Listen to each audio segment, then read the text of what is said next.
প্রজেক্টের পেপার সবগুলো আমার কাছে। তো আমার সাথে ক্লায়েন্ট ভালো ব্যবহার করা দরকার ছিল, তো আমার সাথে একটা কথা নিয়ে ঝগড়া হয়ে গেছে ওর সাথে, মুখে কালাকালি। এর লেগে দিয়েছি নিয়ে তোর পেপার সব দিছি কেটে। তো এখন তোর পেপার পাইব না, বিচাইরা সব পেপার ওর এমপ্লয়ার থেকে শুরু করে যতগুলো স্টাফ আছে সব পেপার ঠিক আছে ধ্বংস। আর যতগুলা ডকুমেন্ট আছে সবগুলো আমার অফিসে ছিল, সব আমি দিছি নষ্ট করে। প্রত্যেকটা অ্যাডমিন এবং এমপ্লয়ার যতগুলা ওয়ার্কম্যান ছিল সবগুলার পেপার আমি ইচ্ছাকৃতভাবে নষ্ট করে ফেলছি। যেহেতু ওর সাথে সম্পর্ক আমার ভালো না, ওর পেপার আমার রাখার দরকার নেই।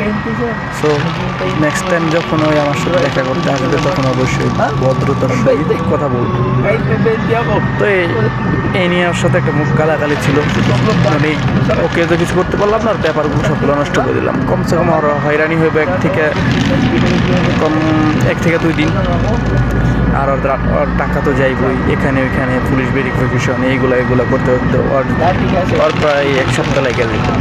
নিয়ে শুধু 2-1টা কথার জন্য আমার সাথে তোর 1 সপ্তাহ টাইম লাগাই দিলাম। তো ভাবতেছেন আপনারা কি আমাকে এই ভিডিওটা দেখার পর ওই কিছু করবো? মোটেও না, ওর দেখানোর জন্যই সবগুলো ছবি দিয়েই করতেছি, যেন নেক্সট টাইম যেন ওই আমার সাথে একটু ভদ্রতার সহিত কথা বলে। ওই অরিজিনাল, এই যে লোকটা হচ্ছে অরিজিনাল, ঠিক আছে? তো গুড বাই, ভালো থাকো, তোমার কোম্পানি নিয়ে তুমি সুখে থাকো। এই হোক গিয়া।